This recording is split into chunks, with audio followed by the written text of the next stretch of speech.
மீசான் டைம் நேர்களை நிகழ்ச்சிக்குள் அன்போடு வரவேற்றுக் கொள்கிறோம். வைத்தியர் ரானியா அப்பாசி மற்றும் அவருடைய 6 குழந்தைகளுடைய கண்ணீர் கதை, அம்ஜத் யூசுஃபினுடைய கொடூர முகம் என்ற பல்வேறு தகவல்களோடு அமெரிக்காவை திண்டு தீர்க்கும் தீக்காடு என்ற பல்வேறு செய்திகள் தான் இன்றைய பதிவு. வாங்க வீடியோக்குள்ள போகலாம், விரிவாக பார்க்கலாம்.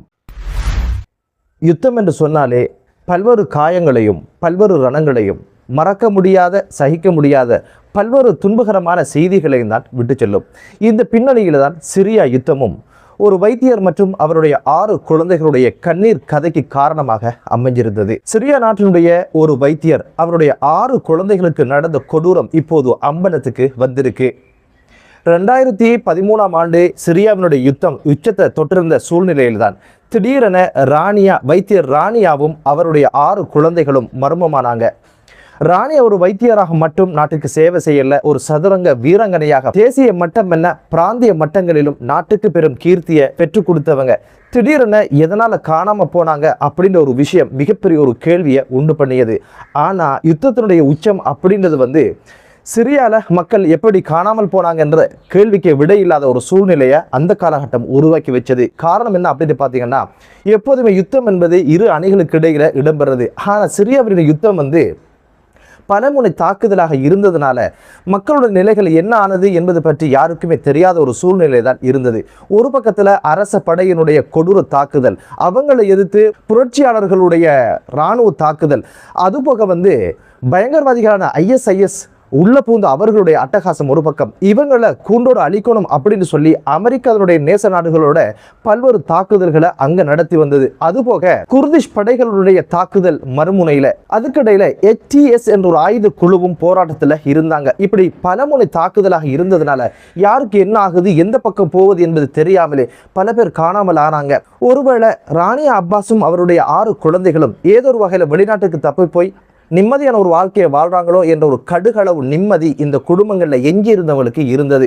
இந்த ஒரு நிம்மதியும் இந்த ஒரு ஆறுதலும் கடந்த வாரம் அப்படியே நீரோடு கரைந்து போயாச்சு. அந்த செய்தி என்ன அப்படின்னு பார்த்தீங்கன்னா, சிரியா அரசினுடைய காணாமல் ஆக்கப்பட்டவருடைய ஆணையம் வெளியிட்ட செய்தி தான் அது.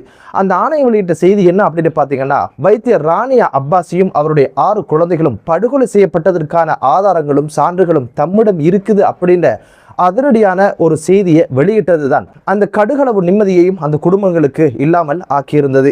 ராணியா அப்பாசி ஒரு வைத்தியர். எதனால அவரையும் அவருடைய 6 குழந்தைகளையும் யாரு இலக்கு வைத்தாங்க, எதற்காக இலக்கு வைத்தாங்க அப்படின்னு கேட்டீங்கன்னா, ராணியா அப்பாசினுடைய கணவர் ஒரு வைத்தியர். அவர் எந்த தவறு செஞ்சாரோ அதே தவறுக்காகத்தான் அவர் தண்டிக்கப்பட்டாரு.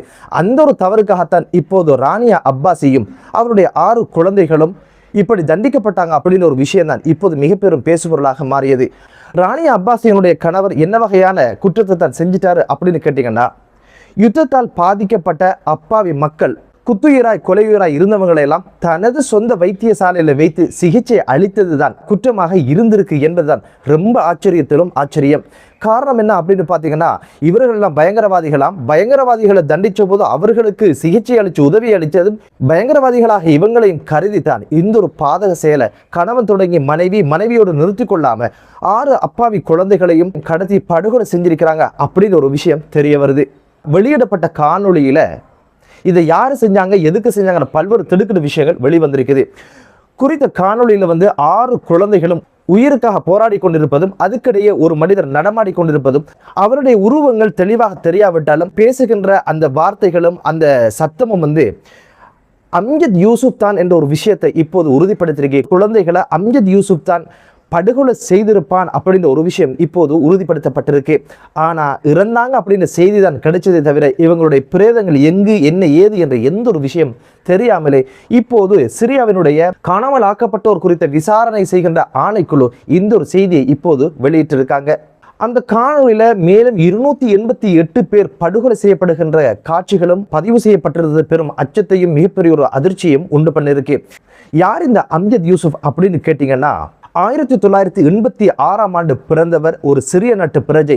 இவர் பஷருல் ஆசாதினுடைய இராணுவ பிரிவின் புலனாய்வு துறையில சேவை செய்தவர். சதாமுன் என்ற பிரதேசம் சர்வதேச மட்டத்தில் பேசுபொருளாக ஆவதற்கு காரணமே அங்கிருந்த புதைகுழிகள் தான். இந்த புதைகுழிகளுக்கான காரணமாகவும் காரணகர்த்தாவும் இருந்தது யார் அப்படின்னு பார்த்தீங்கன்னா, இந்த படுபாவி அம்ஜத் யூசுப் அப்படின்ற ஒரு விஷயம் தெரிய வந்திருக்கு.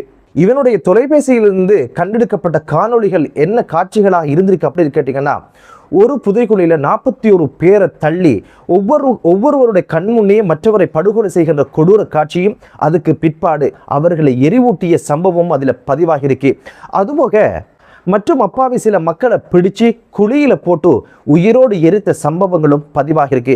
இப்படி எண்ணற்ற கொடூரங்களை செஞ்சவன் கடந்த 2026 ஏப்ரல் மாதம் 24ஆம் திகதி மறைந்திருந்த சூழ்நிலையில் சிரியாவினுடைய போலீசார் அதிரடியாக கைது செய்து விசாரணைக்கு உட்படுத்தினாங்க.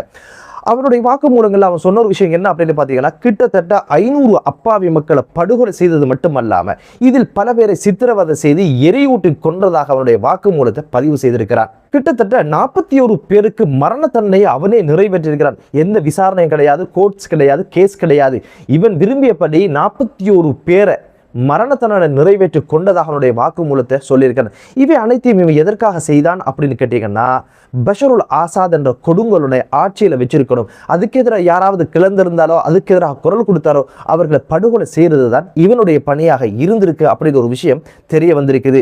இப்போது பஷருல் ஆசாதும் நாட்டிலும் கிடையாது, எங்கு வாழ்கிறார் என்று தெரியாமலே நாட்டை விட்டு ஓடி போனவர். ஆன இறுதியில் அவருக்காக இருந்த அல்லக்கை நுள்ளக்கை என்று சொல்லப்படுகின்ற அம்ஜத் யூசுப் இப்போது சிறையில் வைக்கப்பட்டு விசாரணைக்கு உட்படுத்தப்படுகிறார். இவர் ஒரு யுத்த குற்றவாளி அப்படின்ற பட்டியல் இவர் பேரும் இப்போது சேர்க்கப்பட்டு விசாரணைகள் துரிதப்படுத்தப்பட்டிருக்குது. நிச்சயமாக அப்பாவி மக்களை பழி தீர்த்த, படுகொலை செய்த, எரியூட்டிய இந்த ஒரு குற்றவாளிக்கு தகுந்த தண்டனை கிடைக்கணும் அப்படின்றதுதான் இப்போது மக்களுடைய அபிலாசையாக இருக்குது. மற்ற செய்தி என்ன அப்படின்னு பார்த்தீங்கன்னா, அமெரிக்கா தான் பல்வேறு நாடுகளில் சுடுகாடாக ஆக்கி அழகு பார்க்கும். இந்த சூழ்நிலையில இப்போது அமெரிக்காவை திண்டு தீர்க்கின்ற ஒரு காட்டுத்தீ பரவி பெரும் அச்சுறுத்தல் அமெரிக்காவுக்கு விட்டிருப்பது தான் சர்வதேச ஊடகங்களுடைய கவனத்தை ஈர்த்திருக்கு. வாஷிங்டன் மாகாணத்தையே இப்போது தீக்காடு பரவி பல்லாயிரக்கணக்கான குடும்பங்கள் இப்போது பாதைக்கு வந்திருக்கின்ற சம்பவம் தான் பதிவாகிருக்கு. இப்போது அவசர நிலை பிரகடனப்படுத்தப்பட்டதோடு வீடுகளை விட்டு மக்கள் வெளியேறி பாதுகாப்பான இடங்களுக்கு போகும்படியும் அறிவுறுத்தலை வழங்கியதோடு தீ அணைக்கும் தீவிர பணிகள் நடந்து வருவதாக வாஷிங்டன் மாகாணத்துடைய ஆளுநர் அதிரடியாக அறிவிச்சிருக்கிறார். கிட்டத்தட்ட 80,000 ஹெக்டேர் நிலப்பரப்பை இப்போது இந்த தீ திண்டு தீர்த்ததாகத்தான் இப்போது அச்சம் தெரிவிக்கப்பட்டிருக்கு. கடந்த 4 வருடங்களாக ஏற்பட்டிருக்கின்ற வறட்சி, அதுபோக தீவிரமடைந்திருக்கின்ற காற்றின் காரணமாகத்தான் இந்த தீ பரவல் இன்னும் எதிர்வரும் தினங்களில் தீவிரமடையலாம் என்ற அச்சமும், இதை அணைப்பதில் மிகப்பெரிய பிரயத்தனம் எடுக்க வேண்டிய சூழ்நிலையும் இருப்பதாக ஆளுநர் அச்சத்தை தெரிவிச்சிருக்கிறாரு. கடந்த ஆண்டு ஏற்பட்ட காட்டு தீயின் காரணமாக கிட்டத்தட்ட 200 பில்லியன் அமெரிக்க டாலர்ஸ் அளவிலான சேதங்களை அமெரிக்காவுக்கு உண்டு பண்ணியது. கடந்த காலங்களில் தீ காட்டினால் 40,000 குடும்பங்கள் அகதிகளான சம்பவமும் பதிவாகி இருந்து பாரிய அளவிலான பொருளாதார சேதங்களையும் அமெரிக்காவுக்கு காட்டு தீ உண்டு பண்ணிய பின்னணியில் தான் இப்போது வாஷிங்டனுடைய புற நகர்களில் தீக்காடு அதனுடைய கோர முகத்தை காட்ட ஆரம்பிச்சிருக்கு. அமெரிக்கா தான் எப்போதும் ஆயுத முனையில மக்களை அகதிகள் ஆக்கி அழகு பார்க்கின்ற ஒரு விஷயத்தை செய்வாங்க. ஆனா காட்டுத்தீக்கு இது பொருட்கள்ல. அதனால அமெரிக்க மக்களையே இப்போது நடுத்தெருவுக்கு கொண்டு அகதிகளாக வாழ வைக்கின்ற ஒரு சூழ்நிலையை உருவாக்கியிருக்கு. அமெரிக்க ஜனாதிபதிக்கு இதெல்லாம் பார்ப்பதற்கும் தனது நாட்டு பிரச்சனைகளுக்கு தீர்வு காணுவதற்கு நேரம் கிடையாது. அவருக்கு ஈரானை சுடுகாடாக்கணும், ஈரானை அழிக்கணும், ஈரான்ல ஆட்சி மாற்றத்தை உண்டு பண்ணணும் அப்படின்னு ஒரு விஷயத்தெல்லாம் குறியாக இருக்கிறார். தவிர தனது நாட்டில் இயற்கையினுடைய சீற்றங்கள் பற்றியும், இயற்கை எதனால கோவப்படுது, இயற்கை நமக்கு என்ன பாடத்தை கற்றுத்தரப்போகுது அப்படின்னு எந்த ஒரு விஷயத்தையும் கணக்கில் எடுக்காம மத்திய கிழக்கு நாடுகளில் அதனுடைய பொருளாதாரத்தின் மீது பொறாமை, அதை கொள்ளையடிக்கணும் நோக்கத்தில் அதன் மீது யுத்தங்களை தொடுக்கின்ற ஒரு கலாச்சாரத்தை தான் அமெரிக்காவுடைய ஜனாதிபதியாக இருந்த எல்லாருமே செய்து வந்தாங்க. இப்போது இவைகளெல்லாம் பார்த்து சகிக்க முடியாத காட்டு தீயும் இப்போது அமெரிக்காவுக்கு பாடம் எடுக்க ஆரம்பிச்சிருக்கு. என்னதான் இருந்தாலும் அமெரிக்க மக்களே அவர்களுடைய உணர்வுகளும் அவர்களுடைய வழிகளும் எமக்கு புரிகிறது. கூடிய சீக்கிரம் இந்த ஒரு அனர்த்தத்திலிருந்து அமெரிக்கா வெளிவருவதற்கான பிரார்த்தனையும் நாம் முன்வைப்போம். பல மாகாணங்களும் பல மாவட்டங்களும் சுடுகாடாக மாறி இருக்கின்ற ஒரு சூழ்நிலை தான் ரொம்ப வருத்தத்துக்குரிய விஷயமா இருக்குது. என்னதான் இருந்தாலும் யுத்தங்கள் இல்லாத ஒரு அமைதியான உலகம் உருவாகட்டும் என்ற பிரார்த்தனையோடு மற்றொரு காணொளியிலே உங்கள் அனைவரையும் சந்திக்கும் வரை விடைபெறுகிறேன். நன்றி.